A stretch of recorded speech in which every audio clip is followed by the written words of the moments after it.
Hi, Year 10. So hopefully you did well in the practice test. I'm going to go through the answers right now. Of course, this test it couldn't have included everything that could possibly be asked. Some other things that could be asked do include how to get an angle or a side using trigonometric ratios like sine, cos, and tan.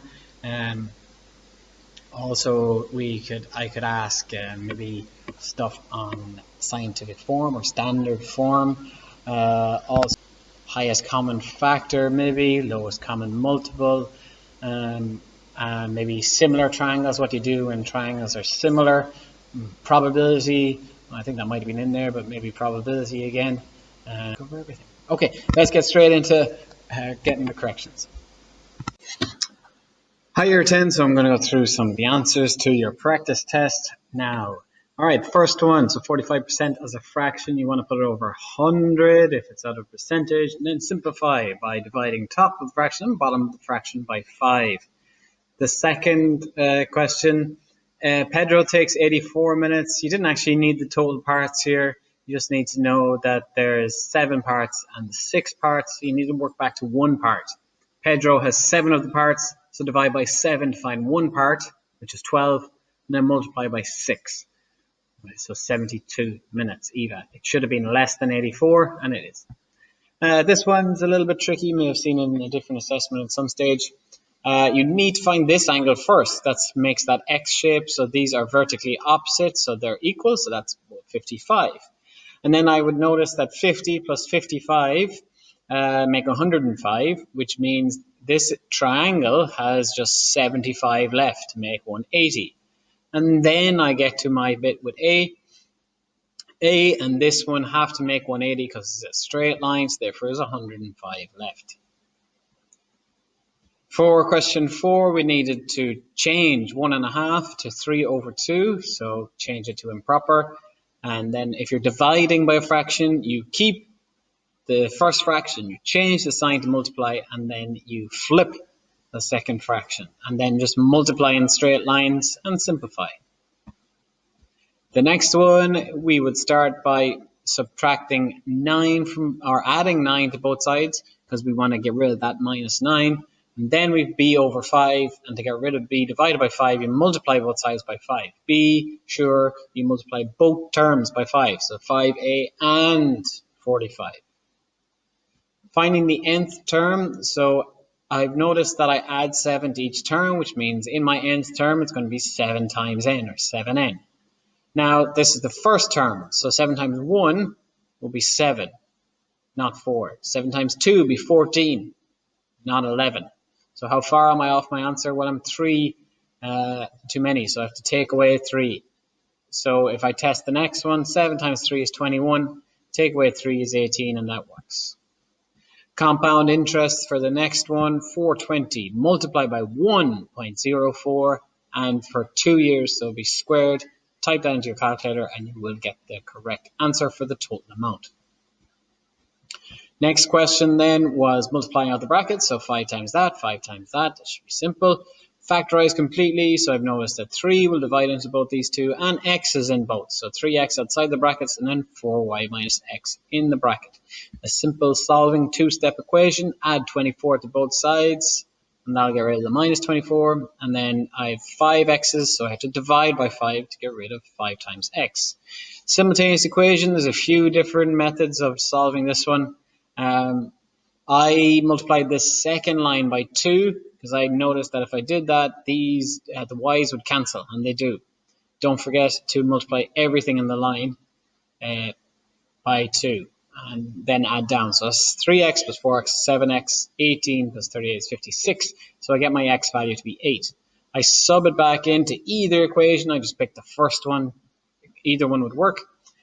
And then work it out. You're going to have to solve another two-step equation to finish. I think y is minus 3. Hopefully I got this one right. I got one of the simultaneous equations wrong on the one of the practices, I think.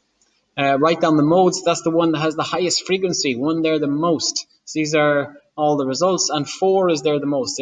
They're 7 times. So the answer is 4. Probability then. He throws a number less than 5. So that'd be, 1 was 3 times, 2 was 6, 3 was 5, and 4 was 7. Add those up, and you get 21, and there's 27 throws in total, so it'll be 21 over 27. You should simplify that to 7 over 9. Calculate the mean. Well, that's just, you can add them up. 1 plus 1 plus 1, 2 plus 2 plus 2 plus 2 plus 2 plus 3 plus 3. Remember, each of these boxes here is worth 3. Each of these boxes here is worth 4, and so on. So I just did it multiplying. I got 90, and divided by the 27 throws, I think you get 3.3 recurring for part C. Next question then, just adding on time. So hopefully you got that. You go over the 60 minutes by 2, so you go into the next hour. The next one, you subtract 17 minutes, and you should get that one okay. Okay, so I think we finished off with here. So question 11, the company employs 450 people, 14% of those work in sales. How many of them work in sales? So get 14%, and that is multiplying by 0.14. Calculator. Here's the question like we went through in class on Thursday. So I had to fill in x squared plus x. So do an example. I do this last one. 3 squared is 9 plus 3 is 12. Remember, minus 2 squared is positive 4. So positive 4, take away 2, it'd be 2. So perhaps if you got that number wrong, you'd notice your graph was slightly off. But it should always get a nice curve like this. So it was a nice U-shaped curve you got this time. On the grid, draw the line y equal to 10. So that's up here. Y equal to 10, draw a line across. Solve it. So in other words, where they meet. So that's solving it. And they only meet at one place. That's here. But we know y is 10, but what's x? X is about 2.5 or 6. I wrote 2.6. Next question. So write down the gradient. The gradient's always the number in front of this x, as long as it's in the right form, and it is. There's nothing in front of y. Didn't need to do any manipulation. It's just 2/3. Write down an equation of a straight line that's parallel to this one. So parallel is going to have the same slope. It's going to be y equals 2/3 x, and then plus or minus anything will be parallel because they have the same slope. It just will go through a different point. So I put minus 10, which would be way off this diagram, but you can pick anything. You could have gone through 0, 2, 3, whatever you want. Just change the y-intercept. Next question, write down this in the form y is equal to mx plus c. Well, the easiest part of that is the c, where it crosses the y-axis. Here at minus 3, so I put in minus 3 for c. Slope, then, I could have done the triangle anywhere. I've done it here, over 1, up 2. I could have done it over here as well and done, well, that's down 4 over 2. So 4 over 2 would be 2 as well. No matter where you do it, you'd get the same answer. Here would be 6 over 3, and the next one would be 8 over 4, and so on. So you could do that. So the slope is 2. That's the number in front of x. Okay, so this last question in the exam, I must have cut off.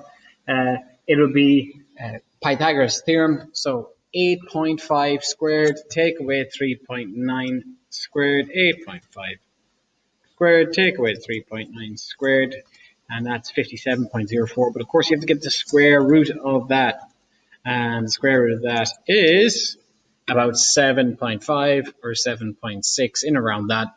Any answer around there would be correct. Okay, and that's the final question. Okay, so hopefully the corrections went okay for you. Do let me know if you have any questions on that, and I can help out. Maybe on Tuesday you can have some questions ready for me, and I can go through them in a live lesson. But otherwise, just keep working on those practice. Of course, you can use the book for some extra questions. Yeah, that's it. Good luck.